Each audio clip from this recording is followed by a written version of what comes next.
General Ziaul हक की मौत के बाद जब बेनज़ीर भुट्टो वज़ीर आज़म बनी तो उस वक्त मीर मुर्तज़ा भुट्टो शाम में थे।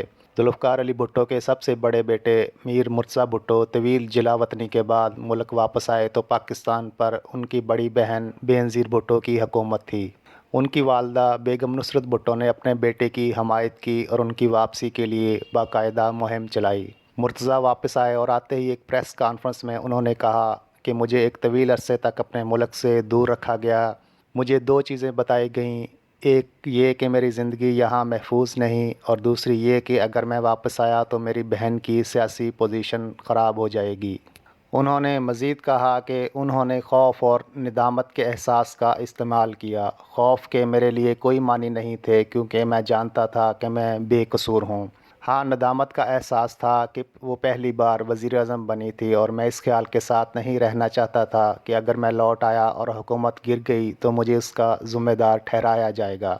लेकिन एक वक्त ऐसा आया कि मेरे लिए मज़ीद बाहर रहना मुमकिन नहीं था। मेरी वालदा शुरू ही से कह रही थी कि मुझे वापस आना चाहिए। मुर्तज़ा के वापस आते ही उनके आबाई शहर लाड़कन्ना में पुलिस ने उनके हामियों पर फायरिंग कर दी। उनकी वालदा नुसरत भुट्टो इससे इतनी बरहम हुई कि उन्होंने उनके लिए अपनी बेटी बेनज़ीर को मौरूद इल्ज़ाम ठहराया। वो उन्हें बेनज़ीर की बजाय मिसेस ज़रदारी कहने लगीं।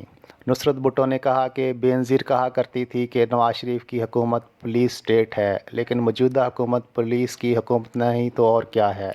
नवाज शरीफ और ज़ियाउल हक जैसे आमर जो काम कर रहे थे वो भी वही कर रही हैं।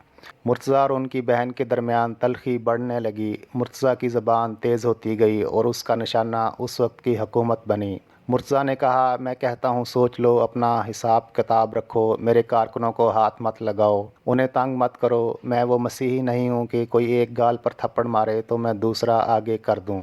अगर किसी ने हमें थप्पड़ मारा तो हम उसकी टांगें तोड़ देंगे। लेकिन मुर्तज़ा भुट्टो को इस नौबत तक पहुँचने से पहले ही 20 सितंबर 1996 को एक मुबैना पुलिस मुकाबले में शहीद कर दिया गया। इस वाक़े के बाद दोनों माँ बेटी में खलीज बढ़ती गई और आखिरकार ये बहादुर खातून 2 जवान बेटों और शौहर का गम लिए इस दुनिया से रुखसत हो गईं।